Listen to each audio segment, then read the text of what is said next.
Each autumn, around 30,000 barnacle geese arrive on the Hebridean island of Islay.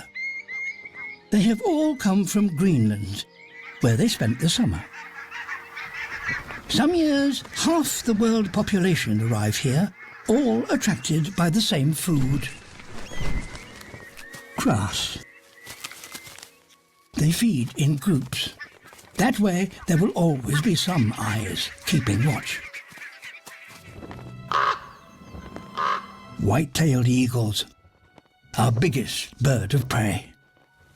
Once extinct in Britain, today up to a dozen now spend winter on Islay. But they've been spotted. The eagles must select a particular bird as a target. They're testing the geese, trying to identify a weak one.